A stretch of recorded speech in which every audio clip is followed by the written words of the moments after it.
तुलसी इस संसार में सबसे मिलिए धाये, ना जाने किस भेष में नारायण मिल जाए। रामायण में तुलसीदास जी कहते हैं कि इस संसार में व्यक्ति को प्रत्येक जीव एवं प्राणी के साथ मन की प्रसन्नता से मिलना चाहिए, क्योंकि भगवान किस भेष में आ जाएं, कैसे आपको दर्शन दे दें, यह कोई नहीं जानता। इसलिए सभी को प्रेम के साथ आप मिलें। और इस पर तुलसीदास जी कहते हैं कि जो भीलों के एक समुदाय है, उसमें जो सवर नाम की जाति है, उसके जो मुखिया थे वह बड़े ही शूरवीर और पराक्रमी थे। उनकी एक कन्या थी जिसका नाम था शर्मणी।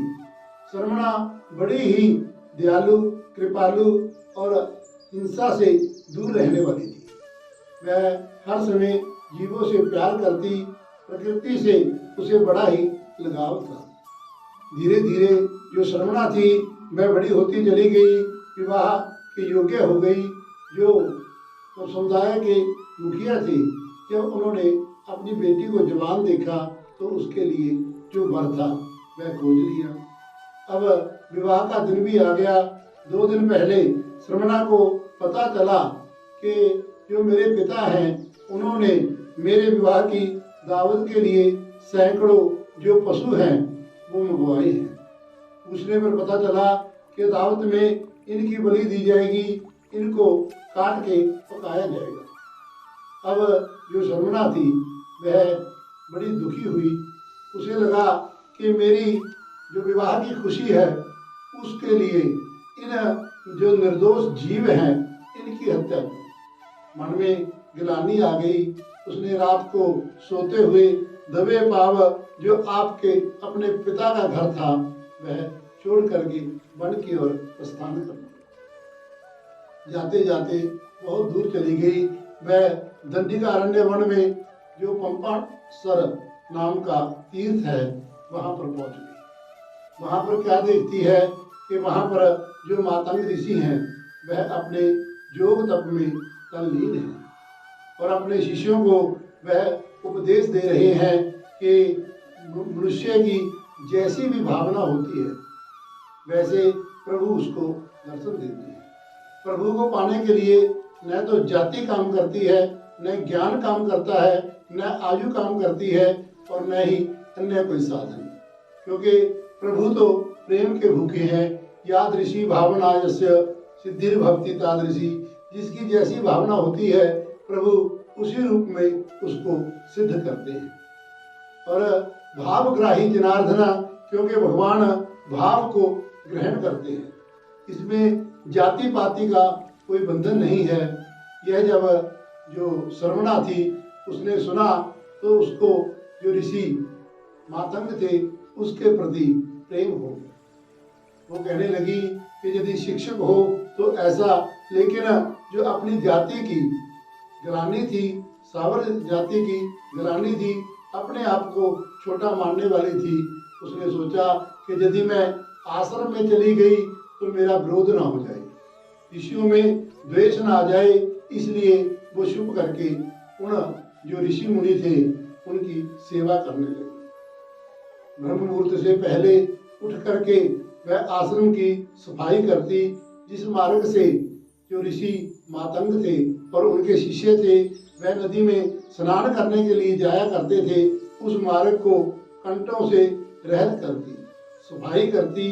और एक दिन जब रोजाना देखते कि यह जो सफाई है यह किसने की है, और जो यज्ञ के लिए समिधा इकट्ठियां करके सुबह जो ऋषि थे जब स्नान करके वापस आते उससे पहले ही वह द्वार पर रख देती।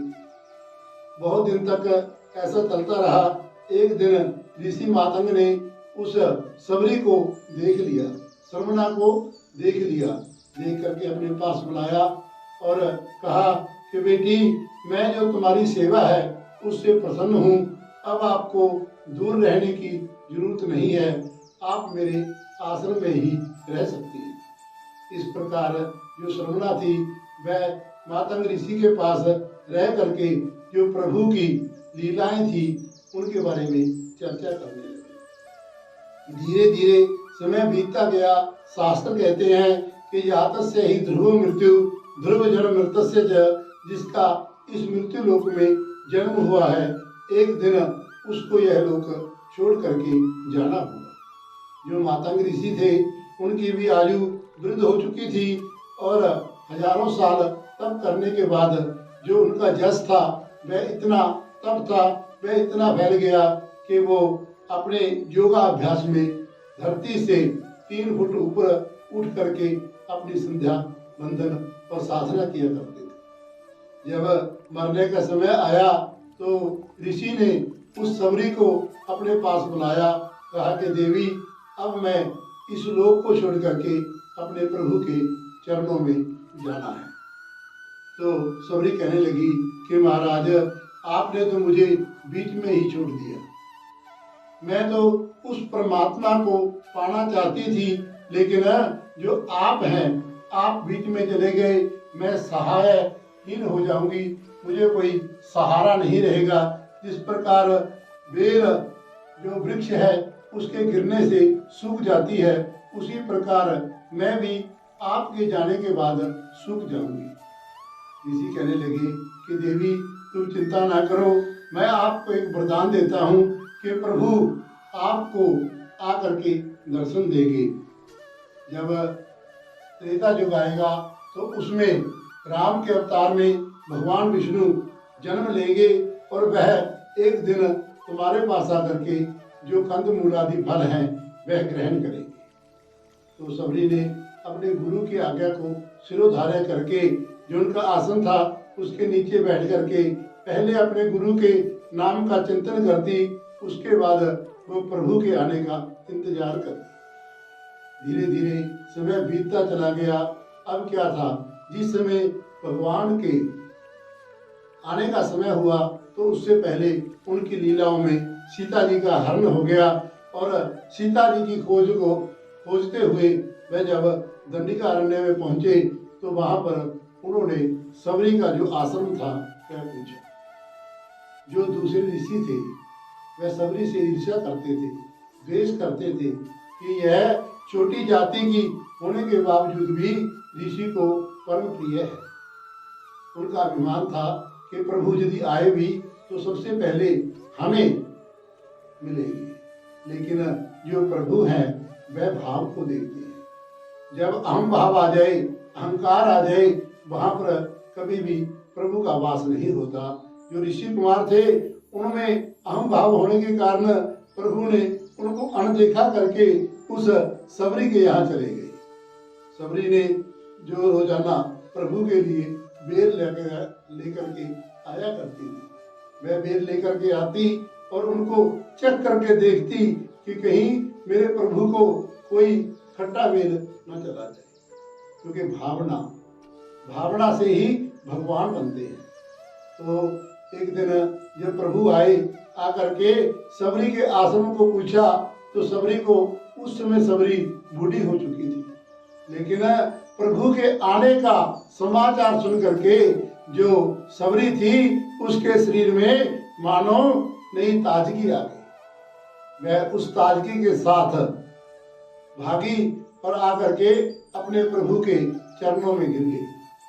और उसके बाद जो प्रभु थे उन्होंने आशीर्वाद दिया, अपने आश्रम में गई, जल पान करवाया, जो बेर लेकर के आई थी एक एक करके प्रभु को जो खिलाना था वह प्रारंभ कर।